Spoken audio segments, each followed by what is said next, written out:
This is a fish tank. These are fish in a fish tank. Actually, these are fish that represent maybe people or classes of people or consolidated groups or maybe just fish for now. We find these different types of fish on an exponential random graph. A graph that's likely made of consolidated clicks that are built from single nodes connecting to other nodes, forming groups. These groups form bonds via relationships and exchange of information. This exponential random graph model is time-based, so it changes colors, and the state of the network also changes. For my project, I really wanted to know how information cascades in social networks sometimes, how a thing will spread, and another thing won't. And it doesn't always seem to depend on the truthfulness or the truth value of said information. So I wanted to model this phenomenon of cascading information over networks. I wanted to know why it is that some people, no matter what it is, just won't hear, and that lends adopting the information.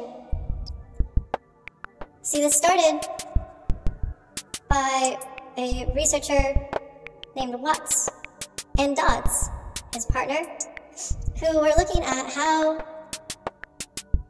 social phenomenon arises. And Watts is a network researcher. He does many other things, but his framework is epidemiological and network-based and graph theory-based. And with those different paradigms, one can model a lot of complex, interconnected phenomena, rife with latent variables affecting the interdependencies in ways that are hard to spot at first glance. So, I simulated information on a network with a couple different frameworks in the EpiModel statistical software package from StatNet, built for R. As you'll see in the paper if you read it, or the RMD, I did two experiments. One, a very simple model of social contagion is that it takes a minimum threshold degree between nodes for individuals to adopt the contagion. I imagine these fish have different thoughts about what it is to be fish, and the fish that believe certain things are probably located near other fish that believe other things about how fish should be. In networks, we refer to this as homophily or homophilic forces that build these groups.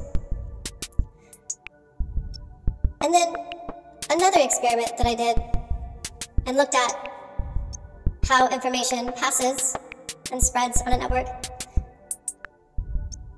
has more of a trust, if you will, like effect, in that it takes not just that homophilic force, but it also looks at how consolidated your group is, and will information infiltrate your group. Now there's a bunch of different thoughts on this, that the more cohesive and goal-driven a group is, the less likely it is to hear and adopt new information.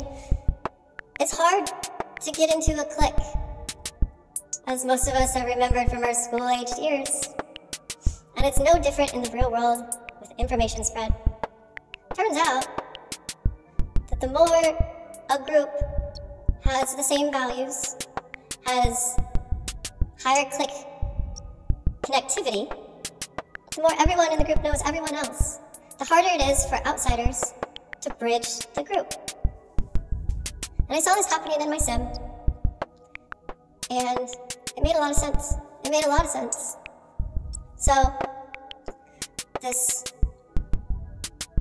exponential random graph fish tank model explains a lot about how social networks function, how people orient their attention towards saliency, and not really, they just trust what their friends know and hear. Supposedly. So that's what I learned doing this sim. It was very fun, testing the limits of my computer. And I enjoyed all of the pieces and puzzles that led up to being able to understand the inner workings of this simulation. Not the fish tank, but the FE model simulation on a network. So thank you all for being a part of class. Stay kind to yourselves and to each other, and have a wonderful summer.